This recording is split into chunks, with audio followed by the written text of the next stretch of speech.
joining us here, Charlie Zeller. First of all, I'm a lefty. Are you a lefty?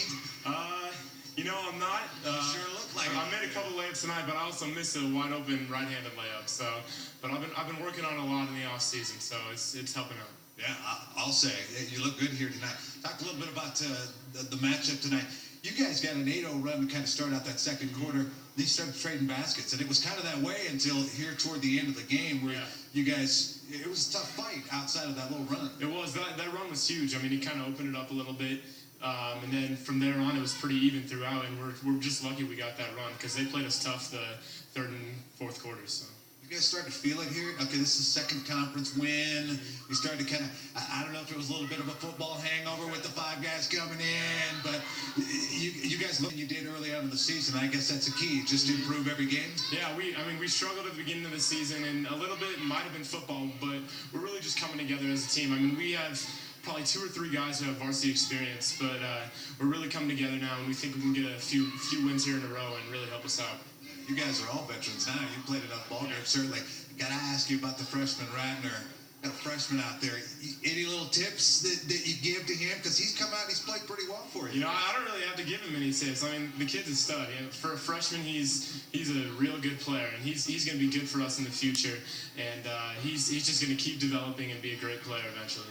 Good luck against Mullen on Friday. Thank you very much. Appreciate it. All right, Charlie Zeller, Skate City player of the game. Let's turn over here and talk to Mike Brookhart and Coach. Got a little hairy there toward the end. They made a little run on you. They did make a good run. They're a good team, and I know their record doesn't reflect it, but they're a good team, and we didn't take care of the ball down at the end very well, like we need to do, in the season. That's inexcusable for us on that part. We made our free throws down the end. We built a good lead, both through our defense, and I was real pleased with our shot selection.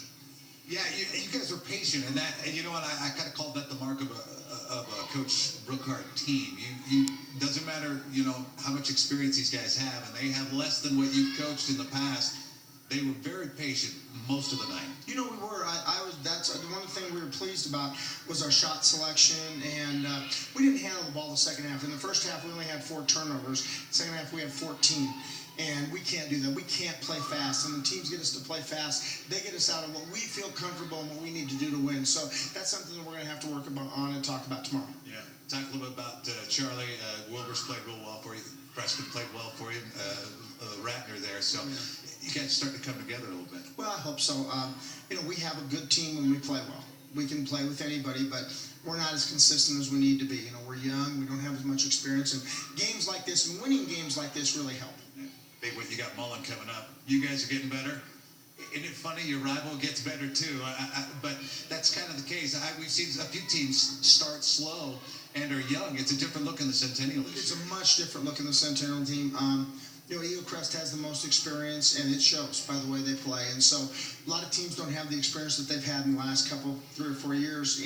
But I think teams are getting better. And I think, down at the end, especially Mullen, who's playing really well right now, we got our hands full Friday night. Good luck. Thank you guys very much for doing the games. You bet. Good to see you. Coach Mike Brookhart there. Well, yeah, Cherry Creek, and I was just talking to Mike off the air when you were talking to Charlie, and they just don't have that star power that they've had in recent memory, whether it be Trey Eckloff, whether it be Taylor Montgomery, whether it be Graham Parker, all 3 that are playing Division I basketball right now. But one thing you're always going to get with Cherry Creek, they're going to play hard. They're going to get after you on the defensive end. Yeah, and the patience on the offensive side of things, too. I think Coach Brookhart kind of put that in there. That's a Mike Brookhart stamp that he puts on his teams. We saw it at Heritage. We see it at Cherry Creek here over the last few years in the fact that it doesn't matter whether young or old on the court. If you got veterans out there, they're more apt to do it. But these young guys are coming together and figuring out, for patient, that shot's going to show up. Well, we're going to have a better look at the basket if we just pass around and work as a team. Meanwhile, for Smoky Hill, obviously it's a bit of a transition year. You get the new coach.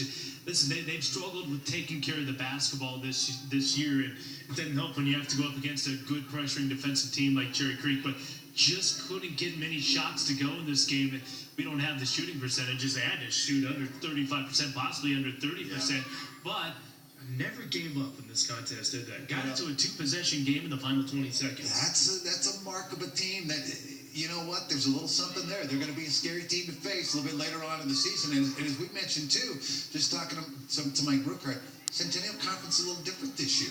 Yeah, Eagle Crest is probably the best team out of there, but you get Grandview, but they're not right at the top of their game. They're a little young as well, so it's anybody's game outside of Eagle Crest. So you're still fighting for a pretty good seed for the state tournament. Yeah, it's not like that Centennial League from a few years back when all the Final Four participants were from the Centennial League. And of course, remember Fairview played in the Centennial League last year, and obviously many years before that, they're now playing in the Front Range. That's going to wrap up our broadcast here tonight from Smoky Hill High School. Cherry Creek gets the conference win. They go to 2-3 in the Centennial League. Meanwhile, the Buffaloes still looking for that first conference victory. Thanks to everybody that helped out. Gary Stebbins is back in the truck, and of course, my broadcast partner was Corey Lopez. For everybody, I'm Brian Roth saying so long tonight from Smoky Hill. You've been watching High School Hoops on CET Sports.